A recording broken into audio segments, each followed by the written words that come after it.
Le prompt engineering n'est plus une compétence technique, c'est une compétence de survie. Si vous êtes dirigeant et qu'on vous présente encore le prompt engineering comme une solution technique à externaliser, vous regardez le match dans le mauvais stade. Le jeu a changé et ceux qui ne le voient pas sont déjà en retard. Je suis passé de l'autre côté de cette transformation en accompagnant plusieurs entreprises dans leur adoption stratégique de l'IA.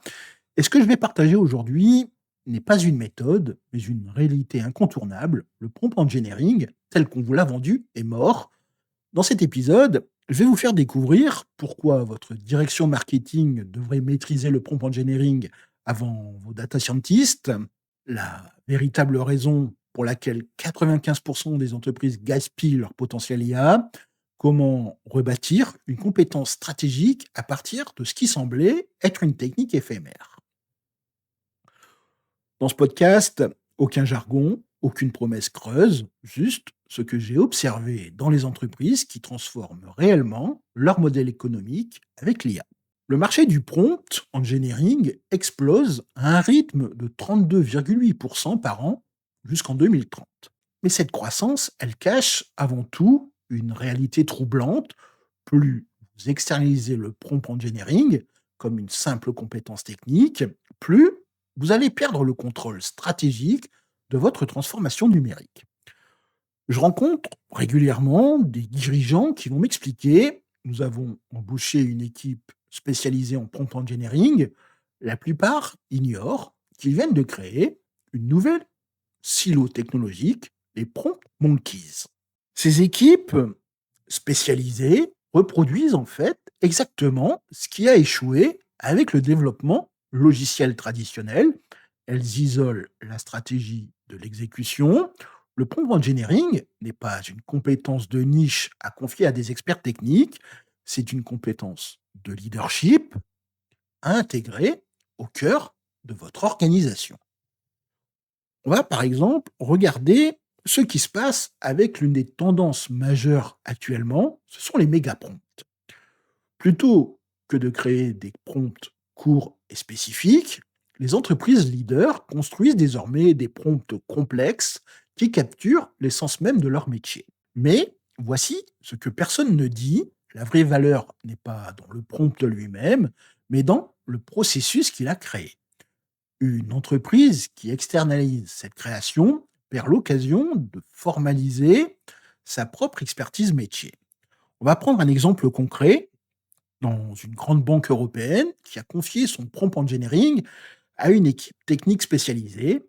Quel est le résultat? Des mois de travail pour créer des prompts parfaitement optimisés, je vous l'accorde, mais qui ne reflétaient pas la véritable expertise métier de leurs conseillers. Le tournant, il a été quand ils ont inversé le processus. Ce sont des conseillers expérimentés qui ont défini les prompts avec un support technique. Le résultat a été une augmentation de 40% de la pertinence des réponses IA, simplement parce que l'expertise métier était au cœur du processus. Et c'est ici que commence la mort des prompt monkeys. Pas par manque de compétences techniques, mais par trop de spécialisation qui isole la stratégie de l'exécution.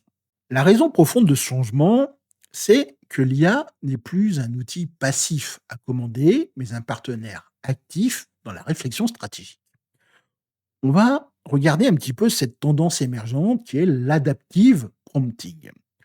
Contrairement aux approches traditionnelles où on cherche le prompt parfait, cette méthode reconnaît que l'interaction avec l'IA est un processus dynamique qui évolue avec la compréhension mutuelle.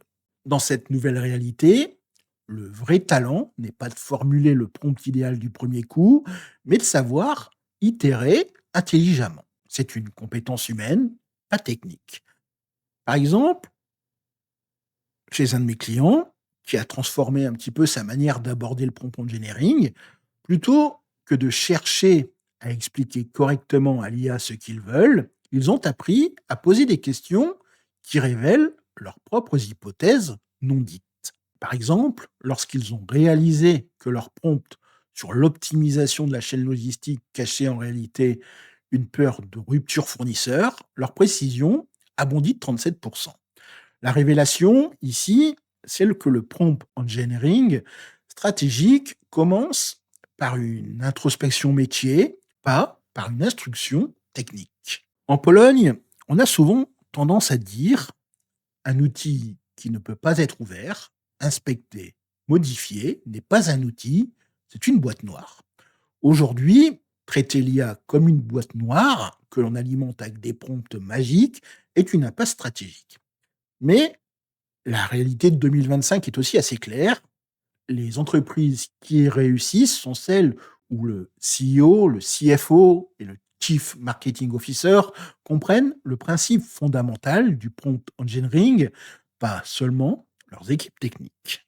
Le marché du prompt engineering devrait atteindre 505 milliards de dollars en 2025, mais cette croissance massive ne signifie pas que vous avez besoin de plus de spécialistes techniques. Elle signifie simplement que vous avez besoin de plus de dirigeants capables de penser comme des concepteurs de prompts. La véritable compétence stratégique de demain, c'est savoir transformer une intuition métier en une interaction significative avec l'IA. Pas besoin de connaître le code, simplement un besoin de clarté stratégique. Et voici un petit peu comment procéder. La première étape, ce serait d'identifier l'émotion cachée derrière votre besoin. La plupart des prompts échouent le plus souvent parce qu'ils décrivent ce qu'on veut faire, pas pourquoi on le veut. Par exemple, analyser nos coûts logistiques est un vrai prompt et pourquoi nos clients nous quittent alors que nos coûts logistiques sont compétitifs est un début de réponse stratégique. La deuxième étape, c'est tester la compréhension, pas la technique. Si vous ne pouvez pas expliquer votre prompt à un collègue non technique en moins de 30 secondes, il manque certainement de clarté stratégique. La troisième étape, c'est d'itérer avec humilité.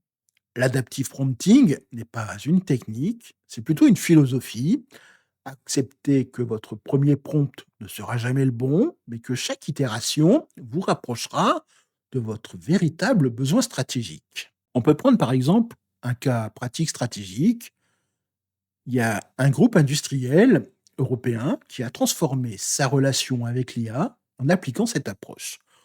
Au lieu de demander générer un rapport qualité, ils ont reformulé et se sont demandé quelles sont les trois défaillances qui nuisent le plus à notre réputation auprès de nos clients premium.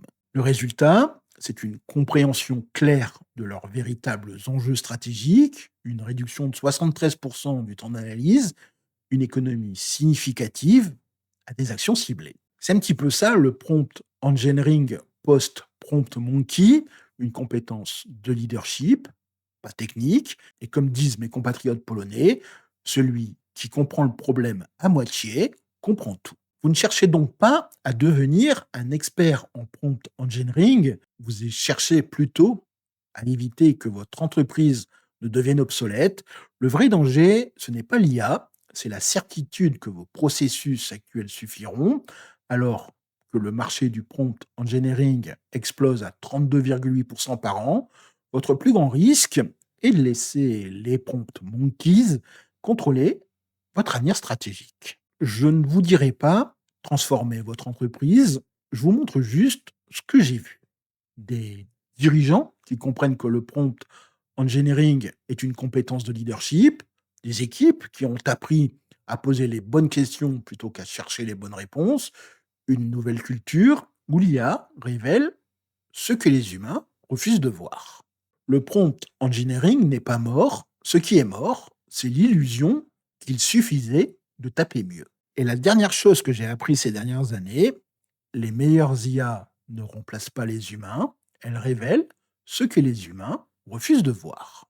Et si votre prompt, le plus dangereux, était en fait celui que vous n'osez pas écrire? Le silence, après un bon prompt, en dit plus que 1000 mots.